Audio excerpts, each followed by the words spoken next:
बोल जयकारा बोल मेरे श्री गुरु महाराज की जय। श्री अमर ज्योति दर्शन ग्रंथ श्री आनंदपुर अद्भुत लीला। एक बार श्री सद्गुरु दाता दयाल जी श्री आनंदपुर में विराजमान थे। महाप्रभु जी ने दिनांक 24 अक्टूबर सन 2009 को कुछ अधिकारी रूहों को साधु वेश प्रदान किया। साय समय संगत को समय प्रदान कर श्री क्रार में विराजमान होकर आप ब्रह्मन को निकले। मोती बाग की ओर न जाकर आपने सेवादारों को सुखपुर की ओर चलने का आदेश दिया। सुखपुर से पुन्नई सागर की ओर बढ़ने के निर्देश दिए। सेवादार भी इस विचित्र मौज को देखकर हैरान हो रहे थे। उन्होंने वहां से आपको वापस लौट चलने के लिए विनय की, परंतु आपने फरमाया कि हमें अभी इसी समय शिवपुरी जाना है। श्री आनंदपुर में समस्त संगत सायकाल की श्री आरती पूजा के लिए उपस्थित हो आपकी प्रतीक्षा में बैठी थी। इधर आप अकस्मात ही अपनी दिव्य मौत से शिवपुरी के भाग्य जगाने हेतु चल दिए। स्थान स्थान पर खड्डे होने के कारण सड़क इतनी खराब थी कि बहुत झटके लग रहे थे। सेवादारों ने श्री प्रभु जी की प्रबल मौज को देखकर तुरंत ही श्री आनंदपुर से बड़ी सफर वाली कार मंगवाई और साथ में कुछ अन्य महात्मा व भक्तों को भी शीघ्र ही शिवपुरी की ओर प्रस्थान करने की सूचना दी। तुरंत ही यह समाचार समस्त श्री आनंदपुर में फैल गया। जिसने भी सुना उसे एक बार तो विश्वास ही न आया। उधर शिवपुरी में श्री प्रभु जी के आगमन की खुशखबरी सुनाई गई। समय बहुत कम रहते हुए भी वहां के प्रेमियों ने हर्षातिरेक में बहुत भव्य तैयारी की और बहुत शुभ आगमन के भजन गाते हुए महाप्रभु जी का अभिनंदन किया। अचानक ही अपने ऊपर इतनी असीम कृपा बरसाने का कोटि कोटि आभार प्रकट किया। सेवादारों द्वारा वहां से श्री आनंदपुर लौटने का आग्रह करने पर श्री महाप्रभु जी ने आगे ग्वालियर परमधाम का प्रोग्राम बना लिया। वहां पहुंचकर पुण्य श्री चरणों में विनय की गई कि अब आगे क्या मौज है। श्री आनंदपुर की में संगतें बैठी प्रतीक्षा कर रही हैं। श्री आज्ञा हो तो यहाँ से लौट चले। ग्वालियर से वापसी की टिकटें भी रिजर्व करवा ली गईं। प्रातः परमधाम आश्रम से कुछ दूरी पर बने श्री आनंदपुर ट्रस्ट धर्मार्थ चिकित्सालय में नाश्ता करने के उपरांत स्टेशन पर पहुंचना था, परंतु यहाँ आकर फिर से श्री मौज हुई कि हमें आगे श्री संत नगर जाना है। सेवादारों ने जैसे तैसे फोन द्वारा दोबारा श्री आनंदपुर में सूचना भिजवाई। श्री संत नगर में स्थायी रूप से रहने वाले कुछ प्रेमी श्री आनंदपुर दर्शनों के लिए आए हुए थे। उन्हें भी झटपट श्री संत नगर पहुंचने के लिए सूचित किया गया। साय समय जब प्रभु जी की श्री कार श्री संत नगर में पहुंची तो वहां एक कार में से उसी समय एक दंपति उतरा। महात्मा शब प्रेमानंद जी ने उनसे पूछा कि क्या आपको कोई पूर्व सूचना थी?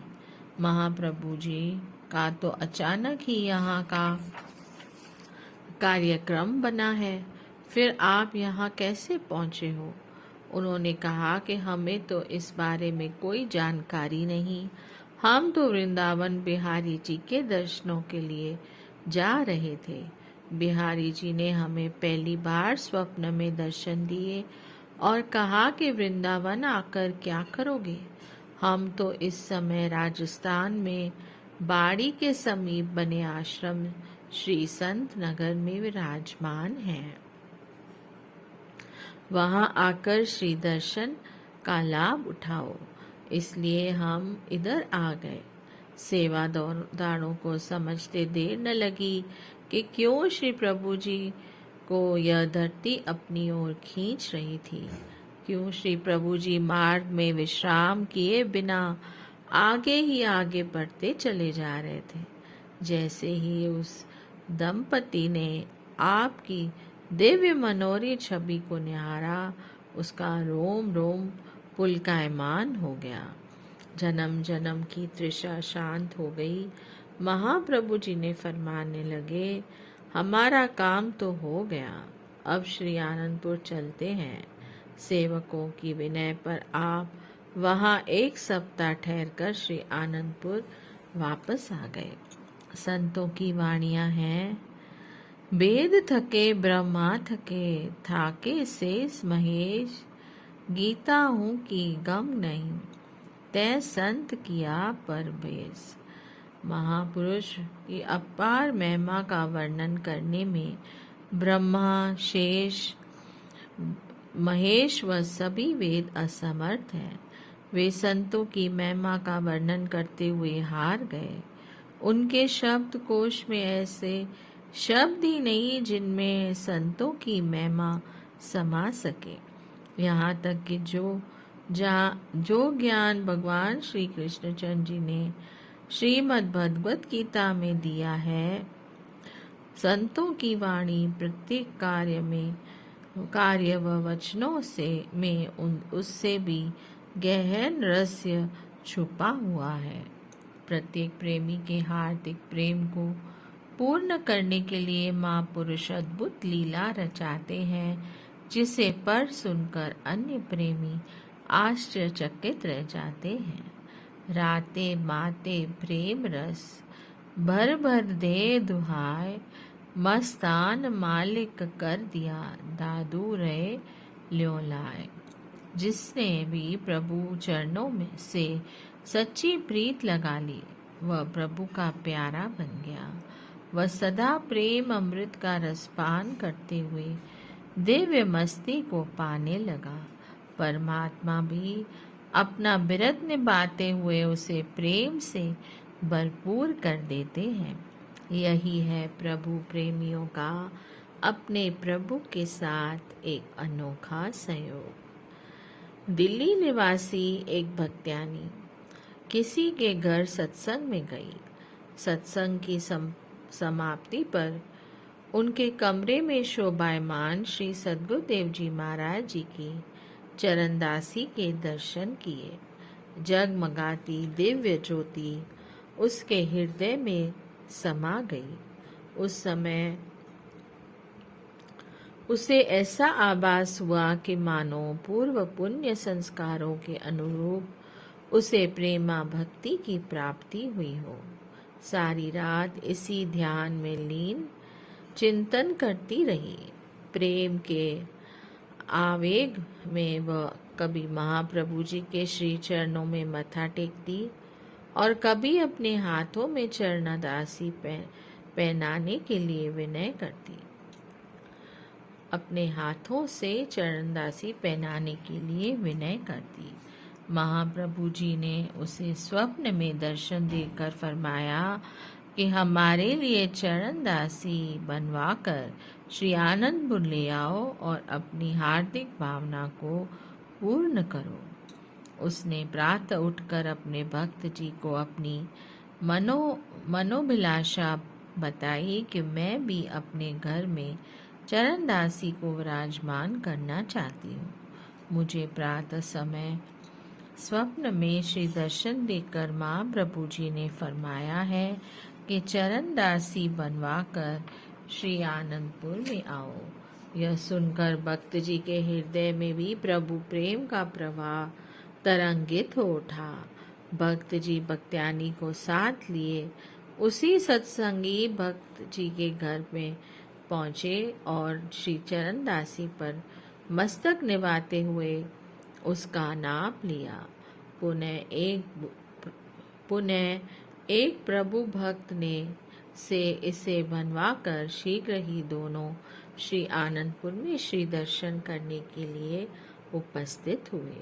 श्री सद्गुरुदेव जी महाराज जी ने इन्हें देखते ही फरमाया, आ गए प्रेमी, और अपने श्री चरण कमल आगे करते हुए फरमाया कि जो चरणदासी बनवाई है उसे पहनाकर अपनी हार्दिक इच्छा को पूर्ण करो। उन्होंने श्री चरणों पर माथा टेका और चरणदासी पहनाने लगे। महाप्रभु जी कि इस विचित्र लीला को पास में खड़े हुए सभी महात्मा और भक्त जन देख रहे थे। वे श्री चरणों में पहनाने का प्रयत्न कर रहे थे, परंतु श्री चरणों में वह थोड़ी सी छोटी पड़ रही थी। आपने मुस्कुराते हुए अंदर से अपनी चरणदासी मंगवाई और उन्हें देते हुए फरमाया कि ऐसी और बनवा लाओ तथा इसको अपने घर में रख लेना। भक्त भक्त्यानी की आंखों से खुशी के प्रेमाश्रु की धाराएं नदियों के समान प्रवाहित होने लगी। पास में खड़े हुए सब महात्मा जनों ने यही कहा कि गुरु महाराज जी की असीम प्रेम की बख्शिश विरले विरले प्रेमियों पर ही करते हैं। पुनः भक्त जी ने आगरा से चरणदासी बनवाई और श्री आनंदपुर में आकर हार्दिक अभिलाषा को पूर्ण किया। घंटाघर, क्लॉक टावर। श्री आनंदपुर श्री सद्गुरुदेव महाराज जी ने श्री आनंदपुर की धरती पर ऐसे निर्माण कार्य किए जो एक आश्रम अथवा महान स्थान के लिए आवश्यक एवं शोभनीय स्मारक रूप थे। इनमें से एक था क्लॉक टावर। यह श्री आनंदपुर के मुख्य प्रवेश द्वार के ठीक सामने पेट्रोल पंप के पास स्थित है। महाप्रभु जी ने अपनी मौज अनुसार घंटाघर का एक छोटा मॉडल बनवाया।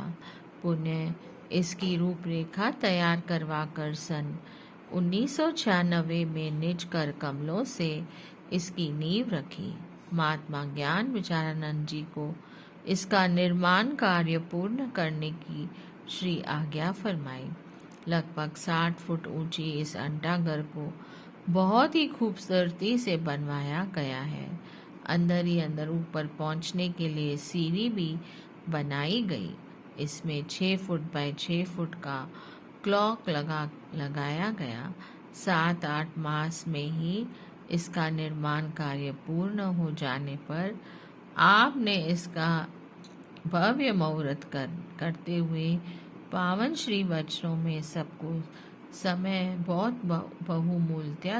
समय की बहुमूल्यता दर्शाते हुए फरमाया, इस संसार में समय ही सर्वश्रेष्ठ और बहुमूल्य वस्तु है। समय की कदर करने वालों ने ही यहाँ मान बढ़ाई और प्रसिद्धि प्राप्त की है। जितने भी उच्च कोटि के शिरोमणि पुरुष हैं अथवा वर्तमान युग में विद्यमान हैं, उन सब की उच्चता, दूरदर्शिता और प्रतिभा का आधार समय का सम्मान है। उन्होंने अपने समय में के एक एक क्षण का गौरव जानते हुए उसे परोपयोगी कार्य में लगाया। जो मनुष्य अपने अति मूल्यवान समय का एक पल भी व्यर्थ नहीं गंवाता और उससे सही काम लेता है, वह अपने उद्देश्य में सफल और विजयी होकर अपने लिए प्रगति का पथ खोज लेता है। यदि समय को नाम की कमाई में नहीं लगाया जाता है तो मनुष्य के प्रमाद में रहने से मन और माया उसके विचारों में प्रबल हो जाते हैं और उसे परमार्थ से दूर कर लेते हैं। फल यह होता है कि मनुष्य कहाँ तो नाम की कमाई से अध्यात्म की उच्च कोटि पर पहुंच जाए और कहाँ वह मन माया के अधीन होकर 84 लाख योनियों के चक्र में ही उलझ कर रह जाता है। वह कितने बड़े लाभ व हानि का प्रश्न है, इसलिए इस विषय में मानव को हर तरह से सचेत और सतर्क रहने की आवश्यकता है। सांसारिक व्यवहार में रहने वाले लाभ व हानि की आत्मिक लाभ व हानि से तुलना नहीं की जा सकती। घड़ियाल तुझे देता है मुनादी, घड़ी उम्र की एक और घटा दी। जिन गुरमुखों को इस बात की समझ आ जाती है, वे अपने समय को कदापि नष्ट नहीं होने देते, और यह समझ केवल उन्हें ही आती है जिन्हें सतगुरु के वचनों में विश्वास और निष्ठा है। आत्मिक उन्नति के आगे संसारिक मान प्रतिष्ठा ऐसे है जैसे अमूल्य हीरे की तुलना में कांच और कौड़ियों की राशि। सत्पुरुषों की संगति में जब यह तथ्य समझ में आ जाता है तो फिर गुरुमुख अपने समय की वास्तविक महत्व को जान लेते हैं। यह वह चित्त से परमार्थ और भक्ति की कमाई करके अपना जन्म सफल कर लेता है। यह घंटाघर सबको निरंतर समय की सूचना देता रहेगा। आप सब गुरुमुख समय का सदुपयोग करके उससे पूर्ण लाभ उठाते हुए महापुरुषों की प्रसन्नता प्राप्त करें। उपस्थित गुरुमुखों ने श्री वचनों को श्रवण कर अपने धन्य भाग मनाए। सबको प्रसाद वितरित किया गया। मुख्य द्वार के सम्मुख बना यह विशाल टावर अपने आप में कला का एक अद्वितीय नमूना है। यह एक प्रतीक बनाकर दर्शनार्थी संगतों को श्री आनंदपुर में पहुंचने का संकेत देता है। बोलिए जयकारा बोल मेरे श्री गुरु महाराज की जय। जय सच्चिदानंद।